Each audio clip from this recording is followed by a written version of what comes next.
What is up, Experiment Nation? It's your favorite Z-list celebrity experimenter. I have not been on the podcast for several years now, so yeah, you gotta forgive me if I'm a little rusty, but you know who's not rusty is the guest that I have on today. You've definitely seen him on LinkedIn. You've definitely seen his posts. You've probably seen him in leather pants. Uh, Shout out to leather pants. I can't say that I've had a pair of leather pants that didn't actually rip on me. So, this is Jon Crowder, aficionado of leather pants and ethical experimentation. But Jon, please take it away. Hello. Yeah, I don't know if I want to be known for leather pants, but I'll take it. I'll take it. But I'm not like wearing them to conferences or anything. But not unless they're requested. Yeah. I could show up like in chaps with a cowboy hat on or something. Yeah, I think that's awesome. That could be and I'll rebrand if this whole ethical experimentation thing doesn't take off, I can rebrand myself as like the experiment cowboy. And I support this 100%. Why are you doing this already? So yeah, I could show up in that. I reached out to you specifically for this episode because you're, in my eyes, doing something fresh in the space. You're not just kind of hung up on like the stats of everything and kind of having the same old conversations that we've all heard time and time again. You're really focusing more on the ethics around CRO, and at least for myself, I've definitely run into moments where I'm maybe working with a client who I didn't choose to work with this client. I worked in an agency, and I'm maybe forced to do some work that I don't believe is ethical or aligned with my own values. How did you become an ethical CRO consultant? Like, what led you to that? So, good example. Like, I too have had that experience where I've worked somewhere where the pressure is to do something that drives results, and they kind of don't care how you get those results, and that kind of leads to really like not pleasant practices for the worker or for the client or for the customer or anyone really, but maybe could win an A/B test and could maybe win a balance sheet. Also from like the world of like best practice and things like that, there's so much I would say unethical sales behavior out there that is masking itself as best practice.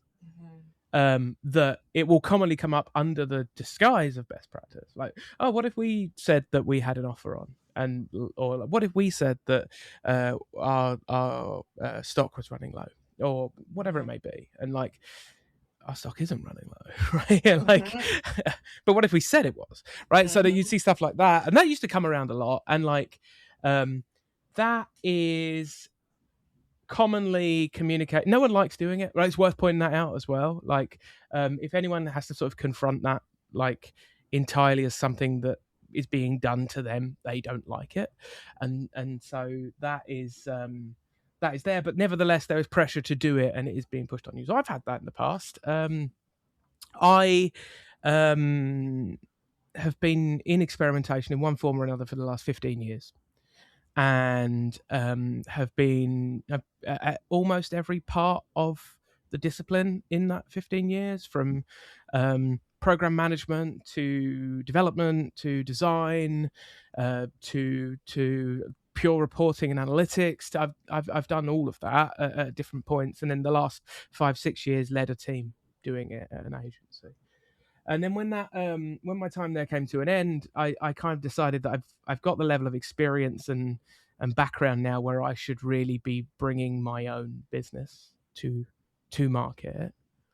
And you have a lot of opportunities when you do that to decide what that is and what you want it to be. And I've never been somebody who wanted to like hyperscale and build something very quickly and make it really valuable and then sell it on and exit. You see a lot of this on LinkedIn, like founder to exit in 5 years and stuff like that. Don't care about that. I don't really want to do that at all. To me, I think if you do that, you have to build like a really different business than the one I wanted to build. You have to make the world a place that I don't really want to make it. So I had the opportunity to build something better, and you see this in a lot of other businesses as well, right? Like places set out to be B Corps, and they set out to say we're not going to work with that type of industry, and we are going to work with this type of industry, and we are going to do charity work in this way, and all of that stuff, which is not necessarily a pure line item on a balance sheet that will come back with a return on investment, but is done because they believe it's the right thing to do. They do that for the right reasons, and I had the opportunity to do that, and I got to really thinking about it, right? Because when I'm thinking about it from a point of view of a CRO or digital experience or experimentation or whatever we end up calling it, I I see very specific like behaviors and patterns in our industry that I know very, very well, and it was worth one very, very clearly differentiating from that, because actually I believe that the reason that those patterns perpetuate is not really related or correlated to business at all. It's more often the result of a number of factors, but it basically doesn't necessarily lead you to making a load of money, right? Like, to put it in its most simple form, if you really upset your customers or people who are going to become your customers, they will not want to stay with you, and they will take literally the first available option that isn't you to leave. And that's just a truism that's across the industry. So why would we do things that fundamentally upset those customers and their behavior? And if you look at it, there really is only one way to continue providing a bad service and really upsetting people and yet continue to have customers, and that's to be a monopoly. And so if you're not a monopoly, and there are very few of them, then you have to do things better than that. You have to outperform them, right? You have to be, even better if you can be an alternative to that monopoly, right? So all of that said, it is absolutely possible to build an A/B test which wins on its primary metric and loses you money over a year, right? And I see that behavior a lot in what we do, right? I see it like we're measuring pure conversions over a 2-3 week window. We make up something about a stock on one product. Yeah. It wins because people see that and go, I don't want to get that selling out before I've done it, so I'll buy it.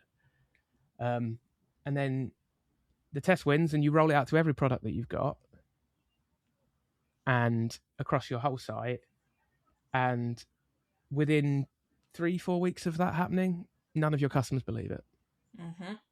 The more websites that do it, the fewer people will believe it first time either, right? And so like none of that will be reflected in the data in the test. Test ran for 2 weeks on one product, right? Yeah. So it's very possible to win an A/B test and then model the results in a way that is completely inaccurate and to damage long-term performance. Whereas it's also possible to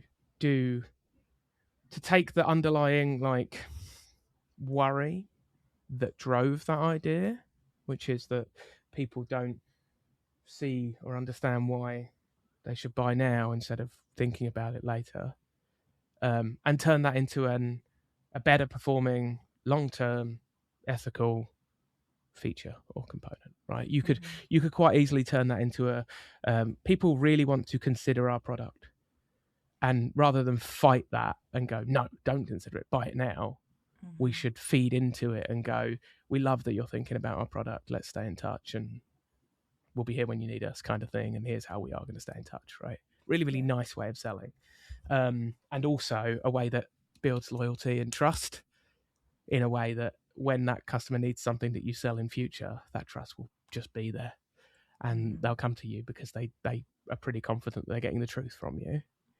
And you see that in lots of businesses. And so I thought that's a nuanced point to make, but I think it's worth taking to market. And I also think that like I didn't want to become a like hack merchant or like a best practice seller, right? One, because I think those relationships generally are short term, because I would be doing that with a brand for 3 months, 6 months, whatever, and they get a few test results and they go, wow, this is amazing. And then a year later, their numbers are down, and they're going to go, we don't understand why. You've been telling us we're winning for a year. Mm-hmm. So that will be over. I don't want to do that. Also, no one at the business can feel good about anything that we've done. And that also is bad in ways that is difficult to quantify, but is also there, right? And so if your staff believe that what they're doing is fundamentally good for the world, they will put more effort into it. They will care more. They will believe more. They will do better work. And this is one way to help achieve that. Mm-hmm. I always think about it as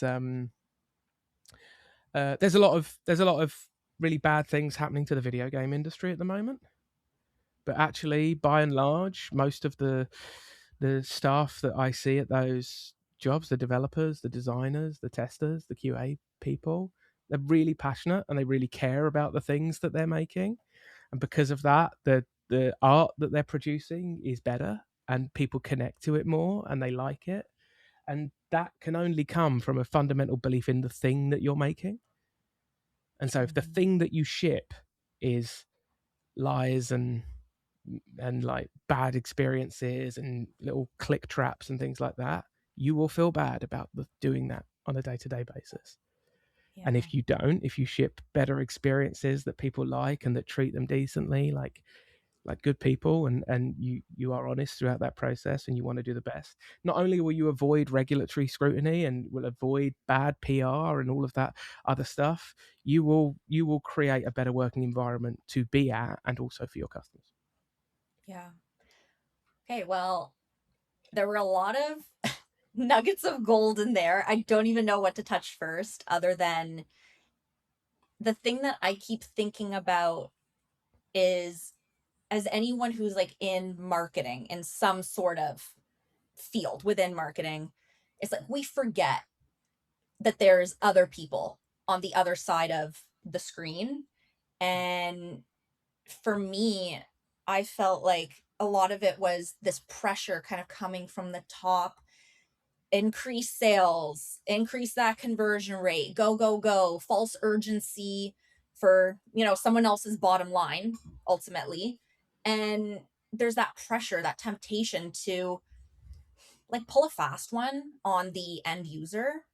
And meanwhile, we are that end user as well. We're sitting on our phone, we're seeing ads, we're discerning, we can see what's bullshit, what's real. And like, I myself, I feel allergic to bullshit when I see it on my phone, but yet there have been times in the past where I did get that pressure to maybe put together an experience that wasn't the most ethical or wasn't the most like user centric. And I think just with conversations with a lot of other people who do what we do, I think that's a common thing. Whether you're an agency, in-house, whatever, but the fact that you are a bit more of an independent consultant, with myself as well, I'm one as well. Do you feel that that gives you the freedom to reject unethical brands or work?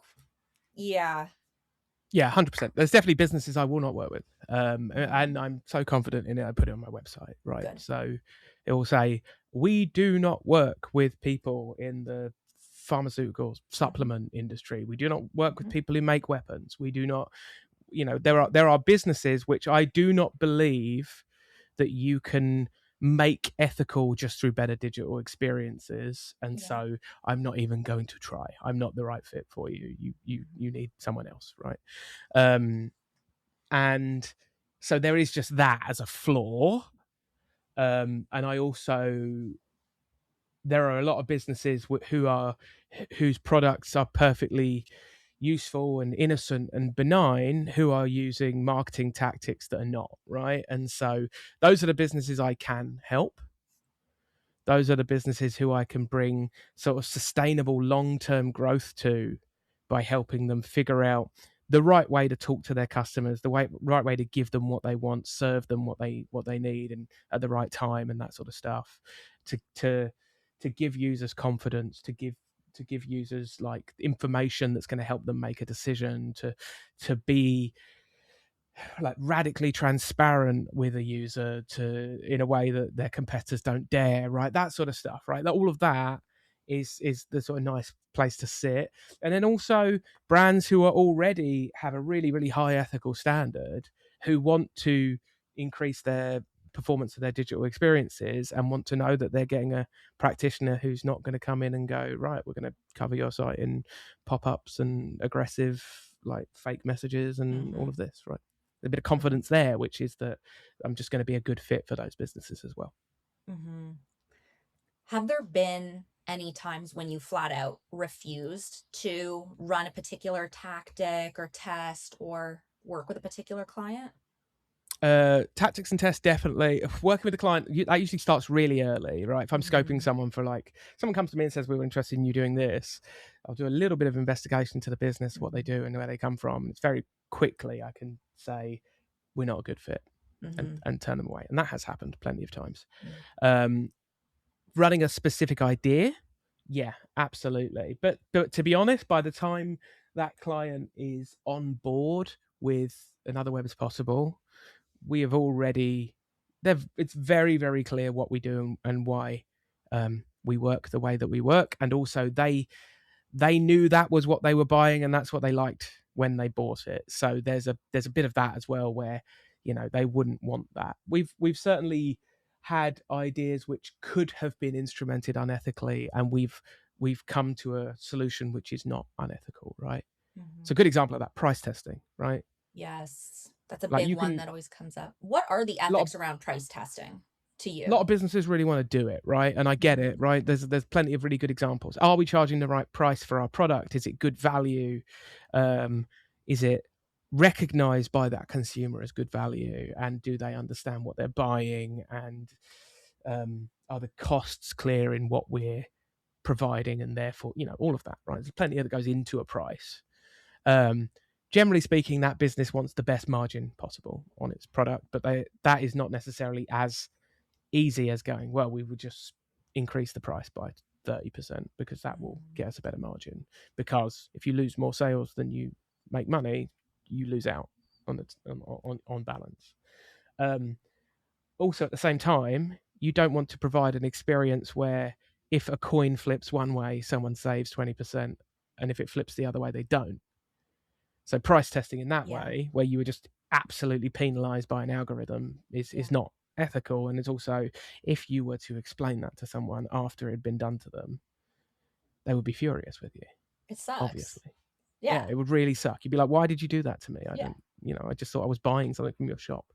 And so there are ways you can do that. You can do research into price sensitivity testing. I really like research around value that asks the user to set pricing as well. I really like research where you're like, hey, here's a list of features. What do you think this costs? And as like a thing you can do with a sample of people. Also asking questions around why they think things are priced the way that they're priced. There's plenty of things you can do that are not pure experimentation. And then when you get to experimentation, there's things you can do, which is like you apply last minute discounts so that everyone actually does get the same price in the end, but you see how far people would get without the discount, right? That sort of stuff. And you can do that, and that's quite nice. There's also like, you can just turn off universally test, like not having global offers constantly running and things like that. There are ways to interrogate it that do not involve targeting a specific group, i.e. your variant, for discounting. And then after that, you will still need to make a judgment call about whether you do it or not, but that judgment call will be informed by much higher quality data than just we're probably going to do this, which is how most of those decisions will be made without it. Yeah. Oh, wow. I'm like, I'm getting a little triggered, honestly, because you brought up a few very specific things that I've dealt with even like in the last month around like perpetual sales, fake original price. My like very first client ever in this space was a business that ended up like getting sued into oblivion by like the federal government for becoming a pill mill during the Mm-hmm. pandemic. Like, I'm reflecting on tests that I've run where, yeah, it brought up subscription rate, but then of course you look a few weeks down the line and you see customers complaining that I didn't consent into a subscription for this product. The test Yep. was defaulting to a subscription. So Mm-hmm. it's very difficult when you're in that situation feeling like I can't actually say anything, I can't speak truth to power. I especially noticed this when I was working for other agencies, and I know Mm-hmm. you also come from the agency background. How did you navigate that when, you weren't running your own business? You didn't get to choose the client, you inherited the client. What do you Yep. tell someone who's in that position where they can't really choose who they're working with? You're gonna, yeah, everyone ends up coming through that situation. You got to do the best you can. You can steer experiments to being more ethical. Quite often it's more work, but the work is worth doing, right? A good example would be client wants to try urgency, low stock, right? With low stock notification on a product. One very low effort way to do that is to add a fake low stock message on all products or the products that you're testing on. It's very easy to do that from a technical point of view. You just, the page loads, a bit of JavaScript fires, a message comes up and it says low stock, order now. Um, it's also possible to build that in such a way where it has to listen for stock amounts and then only triggers if stock's actually low, which by the way is ethical, right? I'm going to, that just to be clear, Yes. if you're telling the truth about the stock being low, fine, cool, perfectly reasonable. Mm-hmm.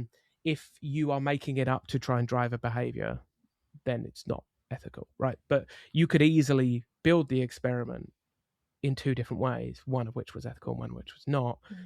The advantage to building it the right way is that it is much more likely to reflect the actual implementation as well, and therefore the outcome that you measure is much more likely to be accurate.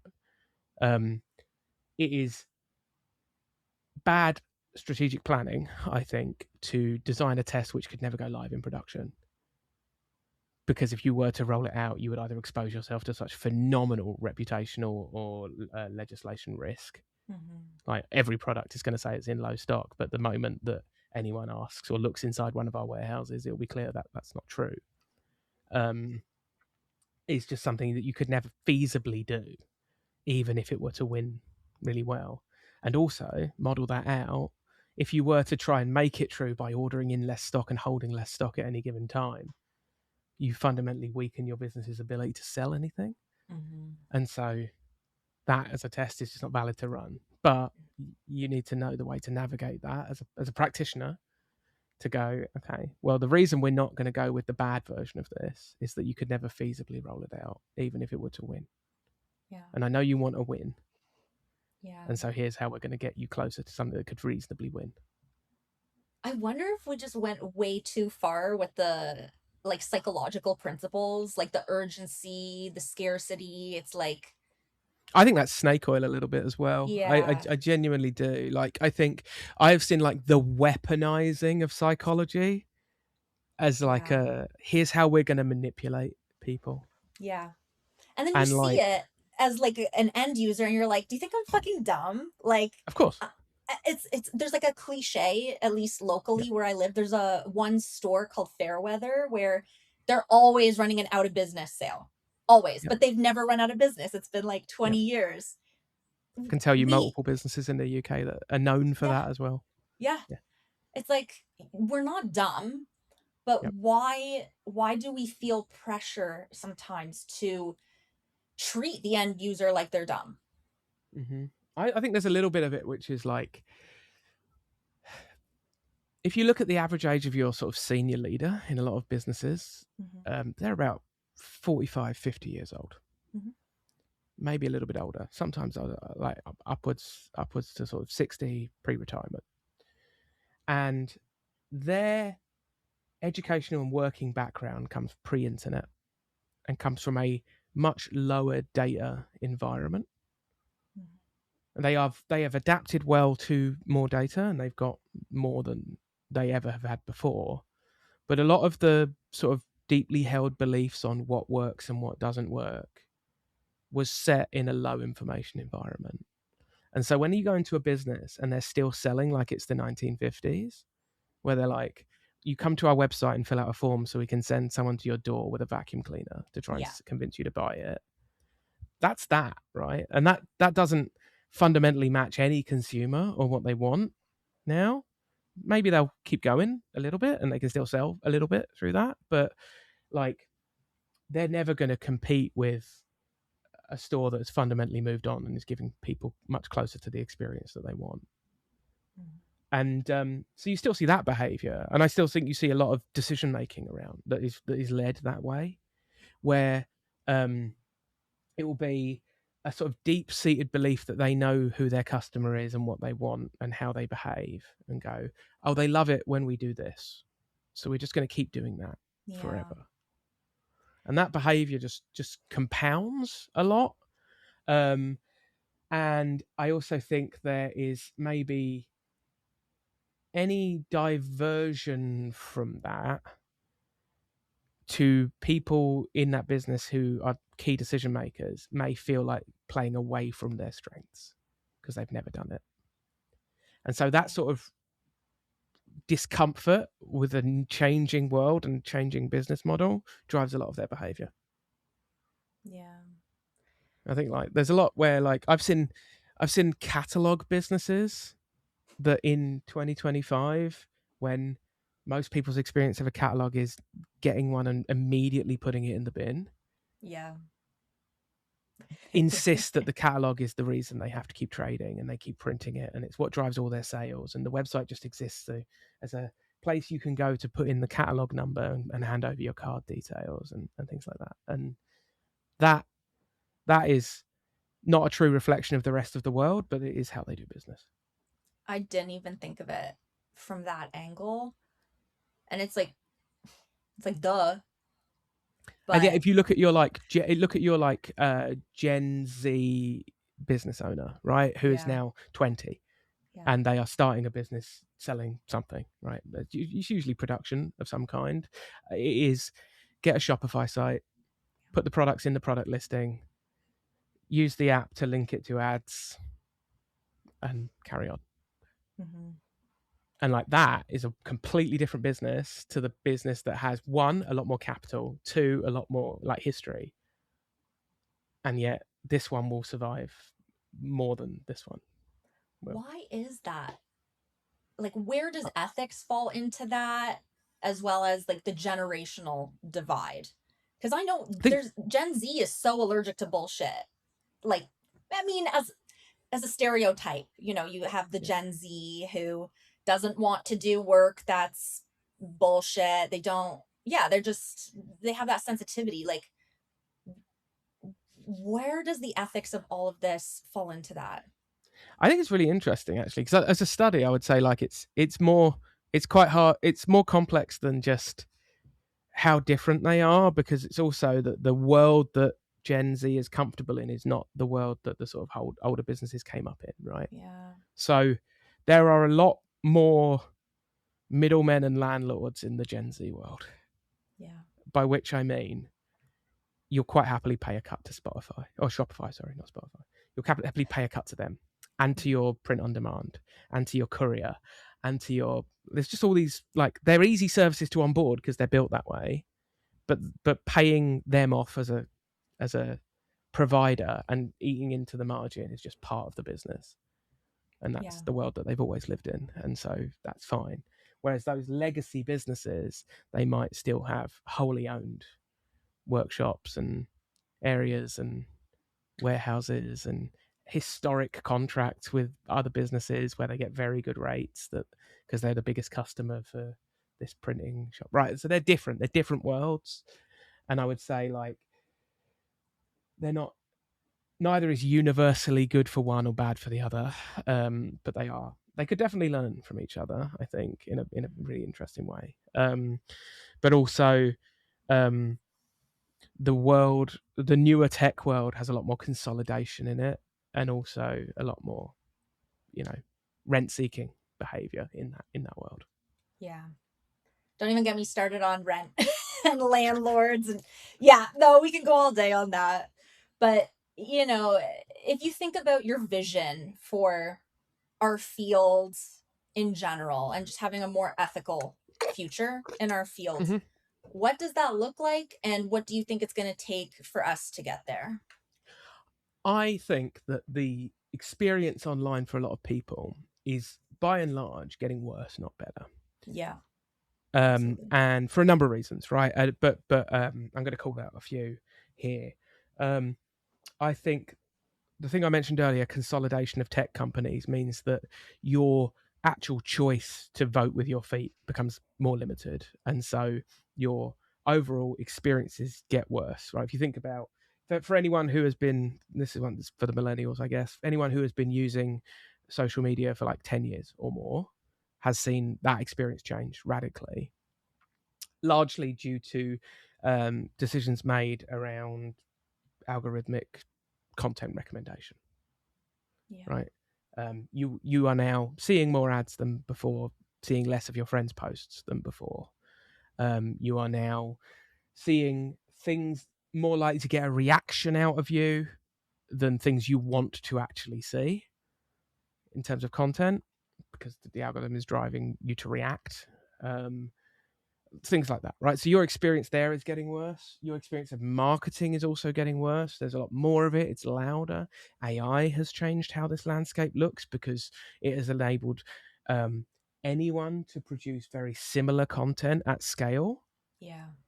And so, like, now your sort of local takeaway, your local food delivery place has the same communication style as like an investment bank that is also using the same model. They talk in the same way, their posts are all similar lengths, things like that.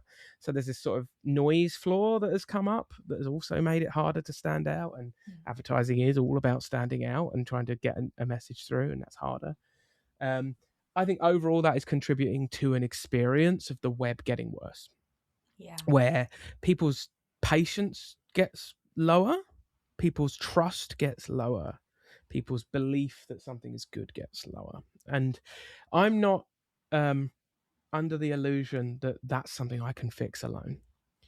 But that is something where I believe our opportunity to be radically different from all of that is a much more powerful lever than it was 5 years ago or 10 years ago. And so that way of doing business, by exploiting and like mistreating your user and lying or withholding the truth or putting out incorrect information or just producing content that's loud and bad, all of that is not something I would want to be doing, but it is something that I'd be quite happy for my competitors to do because I think we're better than that. Yeah. And so I think that is ultimately what this ethics is a great angle because it's very emotive, but ultimately that is what we are giving to the world and allowing to people to buy into or bring on to their businesses, right? It is that you will be able to treat your customer better and create this long lasting relationship, which ultimately is cheaper to serve, ultimately brings in more revenue, ultimately makes customers stay longer, recommend you, all those things that you can't buy, right, from AWS or you can't buy from Google. That is something to build and to own and to grow over time. And the world will continue doing what it does, getting louder and exploitative and worse. And if you build something different from that, you will be that beacon, that shine out part of your industry where people can feel safe and good about coming to, and who, whenever anyone is expressing to their friends and family, oh, I got treated this way and I felt really bad, people will quite happily go, well, we go with these people. They aren't the cheapest, they aren't the fastest, but they are good and they are the best. And I think it's that. I think that's really what ethical experimentation is one way, but ethical digital experiences generally gives to a business. And no one can take that away from you either. Like, you own that. Yep. And you Absolutely. can't, you just, you keep that as long as I was it thinking, matters like, to you. there's a bunch of examples of like, and like, I don't know if I'd hold them all up as shining examples of the most ethical companies, but like they are definitely within their market more ethical than their competitors, and have a deep compassion for their customer or their user, even if that in the short term doesn't make a huge amount of money, but in the long term does. I always think like you can hold out like Patagonia, Ben and Jerry's, Costco as businesses like Yes. that, where the people who like those businesses really like them. Yeah. For a number of reasons. You can get cheaper ice cream, Yeah. right? You can go somewhere where I don't know if you can go somewhere where you can get a hot dog for under $1, but the reason that you go to Costco is that you're pretty confident whatever you buy, if it doesn't work out, you can return it and it'll be fine because they've looked Yeah. after you in the past and they will continue to do that. They're so Right. good about that. I think it would be cool if more of them did, but I'm not saying you have to. I'm just saying you should stand for something. And even if that thing is just really liking and treating your customers well, that would be a great start for most businesses. And like actually doing that, because everyone says that they care about their Yeah. customers, but like it shows if you don't. Yeah. Do it through your actions, Yeah. not marketing copy, right? Like that's a really good way of recognizing that, right? Like if you say you really care about your customers and yet you have restructured your pricing over 5 years to make them pay double for less services, I would doubt that you do care as much about your customers. Totally. Yeah. Now, if there's one thing that you want our listeners to take away from our conversation, what do you want it to be?